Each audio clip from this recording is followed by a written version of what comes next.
కొంచెం దగ్గర లాక్కమంటారు దీన్ని.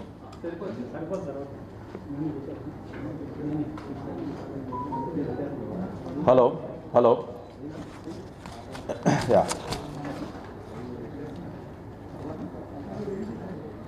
సమావేశానికి మీడియా సమావేశానికి మిమ్మల్ని ఆహ్వానించడానికి ప్రధాన కారణం రేపు జరగబోయేటువంటి ఆయన ముద్రగడ పద్మనాభం గారు పాదయాత్రని దాని పర్మిషన్ లేదని పోలీసులు ఈ సందర్భంగా కొన్ని విషయాలు మీడియా ద్వారా పబ్లిక్ కానీ అందరికీ తెలియపరచాలని చెప్పని ఈ సమావేశం ఏర్పాటు చేయడం జరిగింది. ప్రధానంగా నేను చెప్పేది ఏంటంటే, మేము అసలు ఒక పాదయాత్రికి ఆయన చేస్తాను అని అంటే, ముద్రగడ గారు చేస్తాను అంటే ఎందుకు ఇవ్వలేదు అని అంటే కొన్ని కారణాలు ఉన్నాయి క్లియర్గా. అది మీడియా ద్వారా కూడా తెలియపరుద్దామని చెప్పి ఈ సమావేశాన్ని పిలిచాం. ప్రధానమైన కారణం ఏంటంటే, ఆయన అసలు అప్లై చేయలే. పర్మిషన్ కావాలి అని వారు అప్లై చేయలేదు. ముద్రగడ పద్మనాభం గారు కానీ వారి అనుచరులు కానీ ఎవరైనా ఈ పాదయాత్రకి మాకు పర్మిషన్ కావాలి అని ఎక్కడ అడగలేదు. అది ఒక జిల్లా పరిధి దాటిపోతున్నది కాబట్టి, ఈస్ట్ గోదావరి జిల్లా కాదు, east Godavari, west Godavari up to Amaravati అంటున్నారు కాబట్టి పలు జిల్లాలు ఉన్నాయి కాబట్టి డీజీపీ గారికి అప్లై చేయాలి. అది కూడా అప్లై చేయలేదు వారు. రెండోది ప్రధాన కారణం ఏంటంటే, చాలాసార్లు అడుగుతున్నారు ఏమనంటే, మాకే ఎందుకు ఈ పర్మిషన్ అనేటువంటిది ఇన్సిస్ట్ చేస్తాను, మిగిలిన వాళ్ళకి ఎందుకు చేయట్లేదు అని చెప్పాను. ఎప్పుడు కూడా గత చరిత్ర చూస్తాం, previous history of such processions చూస్తాం. మాకు ఈ క్యాస్ట్ రిలేటెడ్ యాజిటేషన్స్లో గతంలో జరిగినటువంటి ఈ ప్రొసెషన్స్ అన్నీ చూసుకుంటే 1993లో కానివ్వండి, అదేవిధంగా గత సంవత్సరం జనవరి 31వ తారీఖు కానివ్వండి, చాలా పెద్ద ఎత్తున ఆస్తి నష్టం, ప్రాపర్టీ నష్టం జరగడం మీకు అందరికీ తెలుసు. అందులో కొంతమంది మీడియా సోదరులు కూడా కొంతమంది కెమెరాలు పోగొట్టుకోవడం, కొంత భౌతిక దాడులకు కూడా పాల్పడటం, ఇవన్నీ మీకు కూడా తెలుసు, మీరు కూడా చూశారు. సో ఫస్ట్ అప్లై చేయలేదు. రెండోది గత చరిత్ర బేస్ చేసుకొని ఇవ్వడానికి కూడా పర్మిషన్ లేదు. మేము ఒకవేళ పర్మిషన్ అడిగి ఉన్నట్టయితే సుప్రీంకోర్టు క్లియర్గా ఈ ప్రాపర్టీ డ్యామేజ్ అయినటువంటి ప్రతి కేసుల్లో కూడా 2009వ సంవత్సరంలో చాలా స్పష్టంగా దేశం మొత్తానికి honourable supreme court has given guidelines. ఏమనిచ్చారు గైడ్లైన్స్? ఇలాంటి పాదయాత్రలు కానీ ర్యాలీస్ కానీ ఏమన్నా చేద్దాము అని అనుకున్నప్పుడు కన్సర్న్ ఆఫీసర్, ఎస్పీ ఒక జిల్లా అయితే, మోర్ దాన్ వన్ డిస్ట్రిక్ట్ అయితే స్టేట్ ఆఫీసర్ వారి దగ్గరకు వచ్చి పర్మిషన్ తీసుకోవాలి, బాధ్యత వహించాలి ఏదైనా నష్టమైతే అని క్లియర్గా మీకు ఇంత ముందు కూడా మీడియా ద్వారా తెలియపరిచాను. ఇప్పుడు కూడా మళ్ళీ రీట్రేట్ చేస్తున్నాం. So we cannot go against the guidelines of the honourable Supreme Court.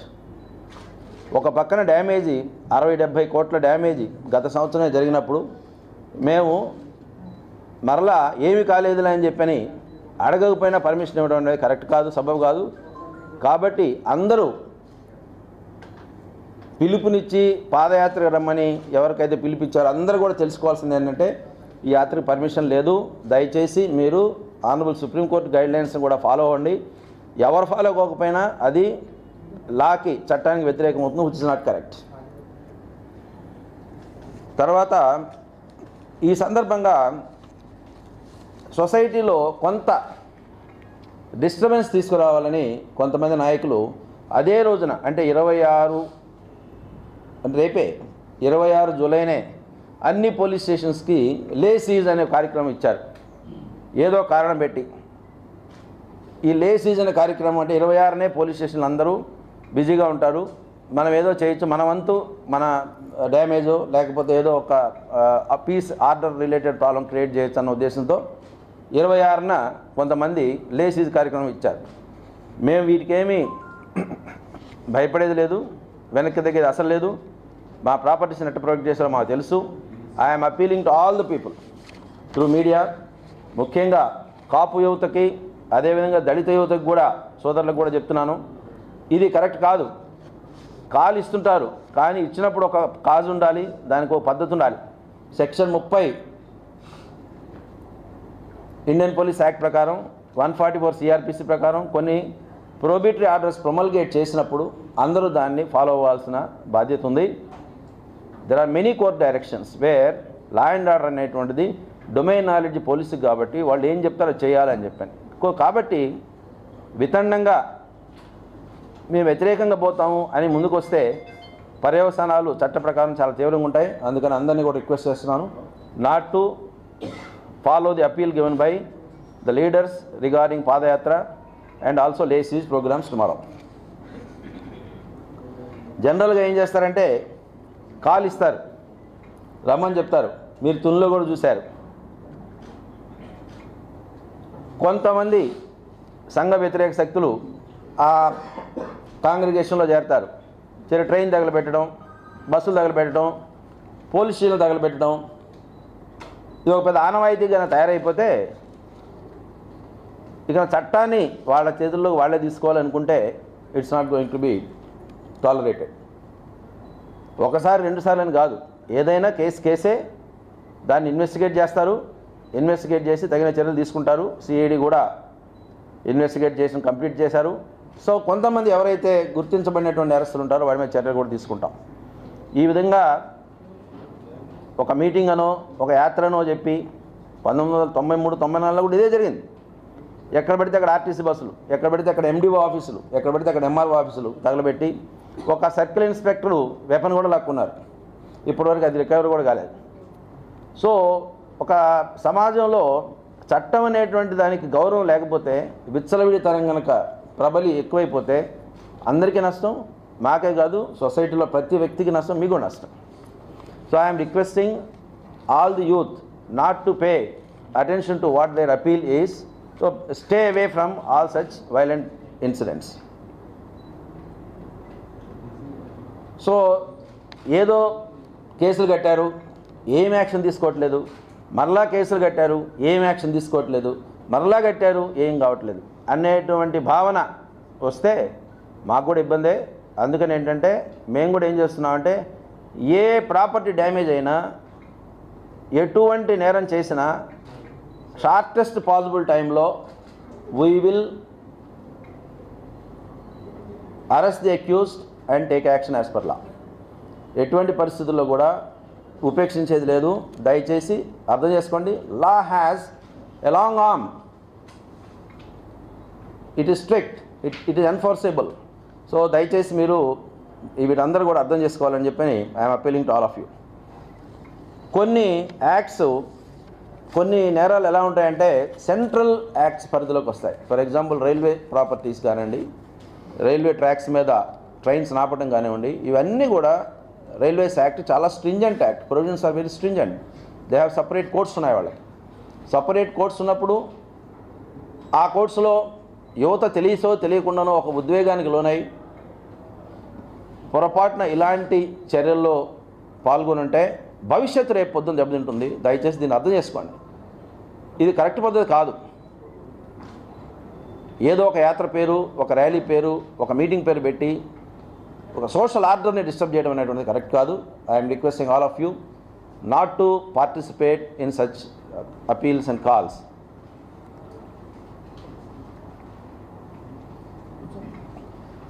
అప్పటికి ఇప్పటికీ కొంచెం తేడా ఏంటంటే, నేనేమి కొత్తగా పోలీసింగ్ చేస్తున్నామని చెప్పం, కానీ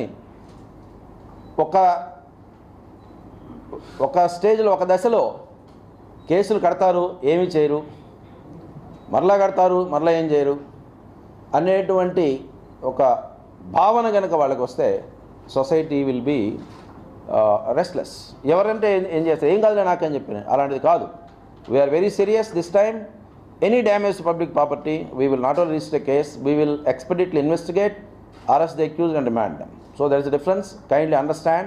We don't want you to make any bold, risky attempt and making yourself a target in the eyes of the law. Last point ఏంటంటే, important point. మేము ఏ వ్యక్తికి కానీ, ఏ నాయకుడికి కానీ, ఎవరికి కూడా వ్యతిరేకం కాదు. పోలీసులు కాదు, అసలు ఎప్పుడు కాదు. మేము వీ షుడ్ ఫంక్షన్ ఆబ్జెక్టివ్గా ఫంక్షన్ చేయాలి. మాకు ఎటువంటి పరిస్థితుల్లో కూడా ఒక లీడర్ అనో లేకపోతే ఇంకొక ఆయన కాలు ఇచ్చాడనో ఎవ్వరికి కాదు. నేను పేరు కూడా పెట్టవలసిన అవసరం లే. వాళ్ళు అర్థం చేసుకోవాల్సింది ఏంటంటే we're against their unlawful activities. We're against their unlawful activities. దయచేసి అర్థం చేసుకోండి. వ్యక్తులకు వ్యతిరేకం కాదు, మేము వ్యక్తులు చేసేటువంటి పనులకు వ్యతిరేకం. ఎందుకంటే చట్ట వ్యతిరేకంగా చర్యలు ఉన్నప్పుడు మేము చేయాల్సిన పని మా బాధ్యత మాకుంది. మేము ఎక్కడైనా తప్పు చేస్తున్నామంటే you can always call us to the court of law and then get redressal. అలా కాకుండా మేము చేయము, అరాచకం సృష్టిస్తామంటే జరిగే పని కాదు. దయచేసి అందరూ యూత్ అందరూ అర్థం చేసుకోండి. ఓకే, సంఘీభావం తెలపడం వేరు, ప్రజాస్వామ్యబద్ధంగా సంఘీభావం తెలపడం వేరు, అంతేగాని ప్రాపర్టీ డ్యామేజ్ అనేది జరగకూడదు. We request all the youth and all the followers not to heed to their appeal and then involve themselves in some kind of unlawful activities. చట్ట వ్యతిరేకమైనటువంటి పనుల్లో దయచేసి ఇన్వాల్వ్ కావద్దు. ఇది పోలీస్ డిపార్ట్మెంట్ తరపు నుంచి డీజీపీగా అప్పీల్ చేస్తున్నాను. Just from my side. Anything you want to ask please.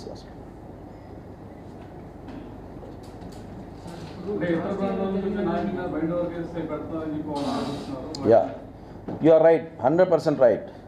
ప్రతి నాయకుడి మీద అంటే మొబిలైజ్ చేయగలరు. ఒక పక్కన ప్రొహిబిటరీ ఆర్డర్స్ ఉన్నాయి, నిషేధ ఆజ్ఞలు ఉన్నాయి అని అయినా కానీ ఇంకా పిలిపిస్తుంటే ఏం చేస్తాం? బైండ్ ఓవర్ కేసులు పెట్టాలా? 60 కోట్ల ప్రాపర్టీ డ్యామేజ్ అయ్యి పోలీస్ స్టేషన్లో తగలపెట్టుకొని బయటికి పోయే పరిస్థితి కన్నా ముందు బైండ్ ఓవర్ నోటీస్ ఇవ్వడం చాలా ఉత్తమం అనుకుంటున్నాను నేను.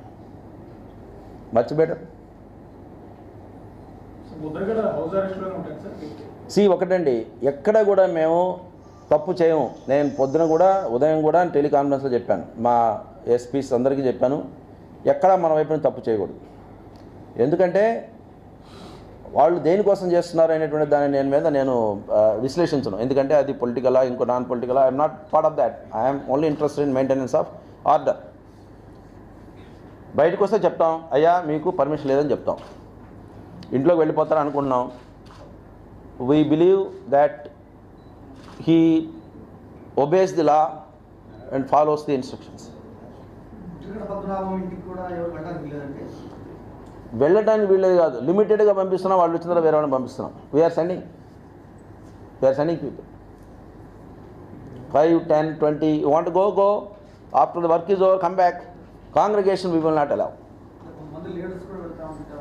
No problem. అదేం కాదు, పంపిస్తాం. 5, 6 పోయి రండి, వచ్చిన తర్వాత 2 పెట్టి పంపిస్తాం. ఇప్పటిదాకా ఇన్ని రెస్ట్రిక్షన్స్, ఇన్ని ప్రొహిబిషన్ ఆర్డర్స్ కెర్లంపూడిలో ఉన్నా కూడా ఈ still confident of doing this rally. Don't you think there is some plan that he must be having behind that rally? Intelligence ఏమైనా డిటెక్ట్ చేసింది అంటే basically it's like this. We also collect our intelligence. మా దగ్గర sources ఉన్నాయి. వాళ్ళ plans వాళ్ళకు ఉంటాయి. మా ప్లాన్స్ మాత్రం గ్యారంటీగా లా అండ్ ఆర్డర్ మెయింటైన్ చేయాలి. అది కౌంటర్ ప్లాన్ మేము వేసుకోవాలంటే that's idea.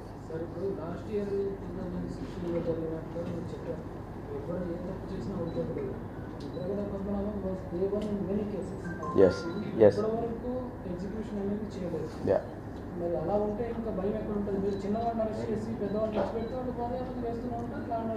That is the reason why అంటే నేను I should not refer to the period. Refer చేయడం కరెక్ట్ కాదు. నేను I'm telling you as a friend. ఏ పీరియడ్లో ఎలా జరిగిందని కాదు. మొన్న ఎంఆర్పిఎస్ యాజిటేషన్ జరిగింది.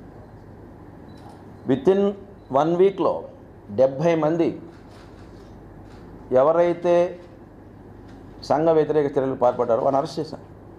మీరు చెప్పింది 100% రైట్. ఎప్పుడైతే కేసు గట్టి ఏమి కాలేదనుకుంటామో నార్మల్గా వాళ్ళకి they get lot of confidence and boldness. ఈ ఇన్సిడెంట్లో క్రియాశీలమైనటువంటి నాయకులు అంతా సేఫ్గానే ఉంటున్నారు. ఎగ్జాక్ట్లీ అదే మీ ద్వారా అప్పీల్ చేస్తున్నది. అదే నేను కూడా. ఎందుకంటే అప్పీల్ చేస్తారు, దయచేసి మీరు విని పోవాల్సిన అవసరం లేదని చెప్తున్నా. అప్పీల్ చేస్తున్నాను. నేను కూడా అదే అప్పీల్ చేస్తున్నాను. లీడర్స్ మొత్తానికి బైండ్ ఓవర్ చేశాం కదా. ఇప్పుడు వారు అడిగారు, మీ స్నేహితులు అడిగారు, బైండ్ ఓవర్ చేస్తే ఎందుకు చేస్తారో అడుగుతున్నారు. 60-70 కోట్ల ప్రాపర్టీ తగలబెట్టుకునే కన్నా ముందు ఆది నిష్ఠూరం బెటర్ కదా. మీరు చేయబాకండి బాబు అని చెప్పి నోటీస్ ఇవ్వడం better.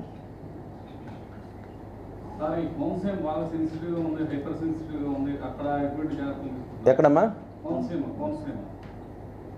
Yeah, of course. Basically Godavari జిల్లా అమలాపురం కొన్ని స్ట్రాంగ్గా మద్దతుదారులు ఉన్నటువంటి ఏరియా ఉంది, అక్కడ మేము we're taking all precautions, absolute no problem. First time we have got rapid action force also from the government of India. ఒక 2 కంపెనీస్ ర్యాపిడ్ యాక్షన్ ఫోర్స్ వచ్చింది, both are deployed in East Godavari district.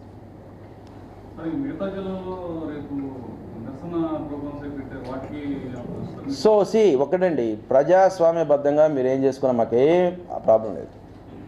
ఇప్పుడు మీరు సంఘీభావం తెలపాలి, మీరు black ఇది పెట్టుకోవచ్చు, లేకపోతే ఇంకోటి పెట్టుకోవచ్చు, లేకపోతే మీరు ఏదైనా what ever it is without causing any damage to public property road మీదకి రావడం అనేది కుదరదు. రోడ్డు మీదకి వస్తే ఏమవుతుంది, ట్రాఫిక్ అయిపోద్ది. That is an offence, we don't accept that. అదే కదా జగ్గేపేటలో మనం జరిగింది, ఒక 5-6 గంటలు ఆగిపోయారు, it's an offence. We don't want do that. Stay back in your home. కావాలంటే ఏదన్నా మీరు సంఘీభావం తెలుపుకోండి, we are not against it. I can also show సంఘీభావం to some particular cause somewhere else. ఏదో ఎక్కడో జరుగుతుంది, నీళ్లు కావాలని వాటర్ సపోర్ట్ నేను కూడా చేయొచ్చు, సపోర్ట్ చేయదు, నథింగ్ రాంగ్. ఎగ్జాక్ట్లీ. అమరావతిలో కూడా అండి, గుంటూరు రూరల్ జిల్లాలో అమరావతిలో కూడా ఇదే విధమైనటువంటి బందోబస్తు చేస్తున్నాం. దేనికంటే కొన్ని చోట్ల కాల్ కూడా ఎలా ఉందని మాకు వచ్చిన ఇన్ఫర్మేషన్ ఏంటంటే, ఒకవేళ అక్కడ ఆపినా కానీ అమరావతిలో మనం వెళ్ళాలి అనేటువంటిది ఉంది. కాబట్టి అమరావతిలో కూడా ఇదే స్థాయిలో బందోబస్తు చేస్తున్నాం. కిర్లంపూడిలో ఏ స్థాయిలో ఉందో అమరావతిలో కూడా అదే స్థాయిలో బందోబస్తు చేస్తున్నాం. So again it's I wanted to tell that, but anyway good that you point it out. జిల్లా ఏ జిల్లాకు ఆ జిల్లా చేస్తారండి, not all throughout the state కాదు, ఏ జిల్లాకు ఆ జిల్లా. అది కూడా ఏరియా స్పెసిఫై చేస్తారు. సెక్షన్ 31 ఏరియా స్పెసిఫై చేయడమే కాకుండా 144 సెక్షన్లో చాలా రిస్ట్రిక్షన్స్ ఉన్నాయి. ఎన్ని రిస్ట్రిక్షన్స్ ఉన్నాయంటే, ఒక వ్యక్తిని ఈ ఏరియాలోకి ఎంటర్ కావద్దు అని చెప్పడానికి కూడా డిస్ట్రిక్ట్ మ్యాజిస్ట్రేట్ గివెన్ ఆర్డర్. అప్పట్లో ఒక VHP leader, we don't want name, you don't enter the state అని ఇచ్చేసేయచ్చు, ఆర్డర్ ఇచ్చేసేయచ్చు, because we expect law and order problem on that. So 144లో 1, 2, 3, 4 క్లాజెస్ చాలా ఉన్నాయి, చాలా powerful regulatory section. We are using that section also. Thank you very much. డ్రగ్స్కి సంబంధించి మన ఏపీలో ఏమన్నా దాని రిలేటెడ్ ఏమన్నా వచ్చినాయి, ఎక్కడ ముఖ్యంగా అండి దీని మీద తెలుసు, తెలంగాణలో అక్కడ జరుగుతున్నటువంటి everyday I'm seeing the media also, మీరు ఎత్తున మీడియా. మనకిక్కడ వాళ్ళ సమస్య మన సమస్య కొంత తేడా ఉంది. మనకి గాంజా సమస్య ఉంది main. It's ganja transportation is the main problem. మనకి ఇక్కడ దాదాపు ఎక్సైజ్ డిపార్ట్మెంటు, పోలీస్ డిపార్ట్మెంట్ కలిసి చాలా చోట్ల త్రూ అగైన్ ఇంటెలిజెన్స్ సోర్సెస్ ద్వారా, హ్యూమన్ ఇంటెలిజెన్స్ కావచ్చు, టెక్ ఇంటెలిజెన్స్ కావచ్చు, టెక్నాలజీ ఇంటెలిజెన్స్ కూడా కావచ్చు, ఈ రెండింటి ద్వారా మేము చాలా చోట్ల మీరు చూస్తున్నారు, మీరు కూడా మీడియాలోనే వస్తుంది, చాలాసార్లు బాగా వస్తుంది, మీడియాలో మంచి పబ్లిసిటీ ఇస్తున్నారు. ఏ విధంగా కెమోఫ్లేజ్ చేయాలనో ఆ విధంగా కెమోఫ్లేజ్ చేస్తారు. సీట్లు అంటారు, అంబులెన్స్ అంటారు, ఒక్కొక్క రోజు ఆయిల్ ట్యాంకర్ అంటారు, వాటర్ ట్యాంకర్ అంటారు, ఎందులో పెట్టాలంటే కొన్నిసార్లు పైన రూఫ్ మార్చి తీసుకుపోతున్నారు. సో బేసికలీ ఒకటండి, everybody has to accept drugs అనండి, గాంజానండి, యూత్ని కంప్లీట్గా ఒక జనరేషన్ని నాశనం చేసేటువంటిది. కాబట్టి దాని మీద అందరూ సీరియస్గా ఉండాలి. మంచి చర్చ జరుగుతుంది, మీడియాలో జరుగుతుంది, ప్రింట్ మీడియాలో జరుగుతుంది, పేజెస్ వస్తుంది. మేము కూడా we're also learning something. So పేరెంట్స్కి అప్పీల్ ఇది basically what is that we can do through. ఇప్పుడు లాక్డ్ హౌస్ మానిటరింగ్ సిస్టమ్ గురించి వీళ్ళ ఒక న్యూస్ పేపర్లో రాశారు, చాలా బాగా రాశారు. You are the ambassadors of police department now, that way I treat it like I'm very happy, I thank you all of you. So ఇలానే ఏంటంటే డ్రగ్స్ మీద ఎందుకు ప్రచారం చేస్తున్నారు అంటే, దాన్ని నెగిటివ్గా తీసుకునే కన్నా పాజిటివ్గా తీసుకుంటే సొసైటీలో తల్లిదండ్రులు జాగ్రత్తగా ఉండండి. That is one message. What is there? I don't think it's anything wrong there, but our problem is different from what theirs is. ఆ ప్రాబ్లం ఇక్కడ ఎంతవరకు పెనట్రేట్ అయింది అనేటువంటి దాని మీద నేను without evidence I cannot say, but I will let you know soon. మొన్న తిరుపతిలో మీరు కామెంట్ చేశారు సార్, కొంత పోలీసులకు సంబంధం ఉంది, పోలీసులే సంబంధం అని కాదు, నేను ఐ కరెక్ట్ మై స్టేట్మెంట్. సంబంధం అని కాదు, బేసికలీ కొన్ని చోట్ల ట్రాన్స్పోర్టేషన్ జరుగుతున్నప్పుడు తెలిసి పట్టుకోకపోవడం, కొంత ట్రాన్స్పోర్టర్కి వెసులుబాటు కల్పించడం, ఇలాంటి 1-2 కేసులు అయినాయి మా దగ్గర. దాన్ని మేమేమి దాచిపెట్టవలసిన అవసరం లేదు. ఆల్మోస్ట్ మీరు నమ్మరు, నేను మొన్న తిరుపతి కుప్పం పోయిన తర్వాత తిరుపతి పోతే ఎవ్రీడే ఒక పాప మిస్ అవుతుందండి. అక్కడ ఎవ్రీడే 3 hours 4 hours పట్టించుకున్న కేసులు ఉన్నాయి. కొన్ని మన 9 నెలల పాప తెలుసు కదా మీకు, ఒక ఆల్మోస్ట్ 45 days అయింది. I'm at to get to that news అనమాట. This a common thing almost. No, it is purely law and order issue. There are no instructions. We have to maintain law and order. We'll maintain. There are no instructions from anyone. Thank you. Sir ఈ నెల్లూరు మన CM గారు bed shops మీద అలాగే Yeah. Wine shops నుంచి బయటకు వచ్చి తాగుతున్న వాళ్ళ మీద చాలా స్ట్రిక్ట్గా కరెక్ట్గా ఉండండి చెప్పి ఎస్ 100% క్యాబినెట్ మీటింగ్లో బెల్ట్ షాపులు అనేవి ఉండకూడదు అని ఒక మ్యాండేట్ ఇచ్చారు. స్ట్రైట్ అవే డీజీ గారు, ఎక్సైజ్ డిపార్ట్మెంటు అందరినీ కలిపి చేయమన్నారు. 1 weekలోనే అద్భుతమైన రిజల్ట్ వచ్చింది. కేసెస్ మీ దగ్గర ఉన్నాయా? I will tell you. 1 week every week మేము ప్రోగ్రెస్ రిపోర్ట్ తీసుకుంటున్నాం. But that is 100%. Almost separate survey కూడా కండక్ట్ చేస్తుంటే more than 80% people side belt shops are close now. కాకపోతే వాళ్ళు వినూత్నమైన పద్ధతులు వస్తున్నారు. సైకిల్ మీద అమ్ముకునేవాళ్ళు, లేకపోతే కొన్ని హోటళ్ళు అమ్మేవాళ్ళు, పాన్ షాపుల్లో అమ్మేవాళ్ళు వస్తుంటాయి. ఒకే రోజు బాగు కాబట్టి. So we're very serious. ఆ యాక్ట్ వాటన్ని బట్టి ఎక్సైజ్ ప్లస్ పోలీసు సోఫార్ ఒక దాదాపు 357 కేసులు ఇంతవరకు ఈ వీక్లో పోలీస్ డిపార్ట్మెంట్ వైపు నుంచి కట్టడం జరిగింది. ఇంకా ఎక్కువ కట్టాలి. దేనికంటే నంబరే బెల్ట్ షాపుల నెంబరే 40,000 ఎన్నో ఉంటున్నాయి, 50,000 ఉంటున్నాయి. We will do it. And then excise కూడా చేస్తున్నది, మేము కూడా చేస్తున్నాం. అదేవిధంగా శాండ్ పాలసీ మీద కూడా ముఖ్యమంత్రి గారు నిన్ననే ఆదేశాలు ఇవ్వడం జరిగింది. ఎటువంటి పరిస్థితుల్లో కూడా శాండ్ మన రాష్ట్రం నుంచి దాటిపోకూడదు. ఎక్కడన్నా శాండ్ మాఫియా కానీ లేకపోతే ఎక్కడన్నా ఈ కన్నైవెన్స్ ఏదన్నా ఉంటే మీరు చర్య తీసుకోండి అని రెస్పెక్టెడ్ చీఫ్ సెక్రటరీ గారికి మాకు కూడా ఆదేశాలు ఇవ్వడం జరిగింది. We're going to be on that now. ఇది ఎక్సైజ్ బెల్ట్ షాప్స్ అయిపోయిన వెంటనే ఆ ఇష్యూ మీద కూడా మేము ఫోకస్ చేస్తాం. Very soon we will be able to control that also. అంటే మెయిన్ ట్రాన్స్పోర్టేషన్ బాగా హైక్ చేస్తుంది అమ్మా. మెయిన్ శాండ్ ట్రాన్స్పోర్టేషన్ దాదాపు 7,000 8,000. అందుకనే వాళ్ళు ఎప్పటికప్పుడు ప్రజాభిప్రాయం తీసుకుంటున్నప్పుడు ఏంటంటే మిక్స్డ్ రిజల్ట్ వస్తున్నది. ఇది శాండ్ ఫ్రీ చేసిన తర్వాత ధరలు తగ్గినాయా తగ్గలేదా అని అంటే దాంట్లో ఏమొస్తుంది మనకు, కొంత మిక్స్డ్ రిజల్ట్ తగ్గినాయని కొంతమంది, తగ్గలేదని కొంతమంది. సో న్యాచురల్గా అయితే మీరు చెప్పిన దాని ప్రకారం తగ్గాలి. ఈ ట్రాన్స్పోర్టేషను, ఎక్స్కవేషను, లోడింగ్, ట్రాన్స్పోర్టేషన్ 3 కదండి. దాంట్లో ఎక్కడో ఈ మెషిన్స్ వాడకూడదని గ్రీన్ ట్రిబ్యునల్ ఇవన్నీ ఉన్నాయి కాబట్టి ఇవన్నీ కూడా చూసుకొని వీ విల్ ఎన్ఫోర్స్. పొరపాటు బార్డర్ జిల్లాల్లో చెక్ పోస్టులు తీవ్రతరం చేస్తాం. ఎటువంటి పరిస్థితుల్లో కూడా శాండ్ పక్క రాష్ట్రాలు పోకుండా చూస్తాం. సార్ నెల్లూరులో కృష్ణా సింగ్ అనే ఆర్టిస్ట్ అంటున్నారు. Yeah. International any confirm on that? I have not got the report from the SP. వస్తే డీటెయిల్స్ క్లియర్గా చెప్తాను. రానప్పుడు చెప్పడం కూడా కరెక్ట్ కాదు. వస్తే చెప్తాను. లిక్కర్ షాప్స్ ముందు కూడా బయటకు వచ్చి తాగితే కూడా స్ట్రిక్ట్గా ఉంటుంది. షాప్స్ నుంచి బయటకు వచ్చి తాగి రోడ్ల మీద అంటే బేసికలీ అండి ఏమవుతుందంటే షాప్ పక్కన ఏం చేస్తారు, చిన్న 2 బెంచులు వేస్తారు. అదే అన్అఫిషియల్ బార్ అయిపోద్ది. సో ఇలాంటివి లేదంటే వెనకాల వేస్తారు. ఇవన్నీ ఏమవుతున్నాయి, ఈ అక్కడే కూర్చొని చెట్టు కిందనో లేకపోతే ఏదో పొలం గట్టు మీదనో కూర్చొని తాగడం మొదలెడితే దీనివల్ల కొంచెం government is also very serious. It's not the revenue that matters, it is the health and then other things అని belt shops are close now. ఈ డ్రగ్స్ కన్సంప్షన్లో విజయవాడ చెందిన ఒక లేడీ ఉన్నారని చెప్పి నిన్న అనౌన్స్ చేశారు అక్కడ హైదరాబాద్లో. దాని మీద వన్ గుడ్ థింగ్ ఏంటంటే మాకన్నా మీకు ముందు ఇన్ఫర్మేషన్ వస్తుంది కాబట్టి సో ఐఎమ్ హ్యాపీ. నేను ఇంతవరకు we did not probe deep in to that. We will now put a liaison officer from our state to know more from the Akun Sabrawal and his team in case there is anything there in the state of it. Okay? Thank you very much. ఇవాళ కూడా ఒక పేపర్లో కొన్ని ఇన్ఫర్మేషన్స్లో higher official డిపార్ట్మెంట్కి సంబంధించిన higher officials సన్కి సంబంధించి Hyderabad police officers పిలిచి counselling ఇచ్చారు. అతను కూడా డ్రగ్స్ వాడుతున్నాడు. ఓ మాట చెప్పండిరా, ఎవరైనా ఏ తల్లి బిడ్డ అయినా ఒకటే కదా, పోలీస్ ఆఫీసర్ అయినా ఒకటే, ఇంకోళ్ళైనా ఒకటే. మీరు చెప్తుంది మేము చెప్తుంది ఒకటే చెప్తున్నాం. అయ్యా డ్రగ్స్ తీసుకోబాకండి, జీవితం నాశనం అయిపోద్దని చెప్తున్నాం. మాకు కూడా పోస్టర్స్ కూడా వచ్చినాయి. మేము పోలీస్ డిపార్ట్మెంట్లో పోస్టర్స్ కూడా తయారు చేస్తున్నాం ఇప్పుడు ఎడ్యుకేషన్ పర్పస్ కోసం. How does it matter if police officer son is there, police officer has to take care of his son. There no other way. Thank you very much.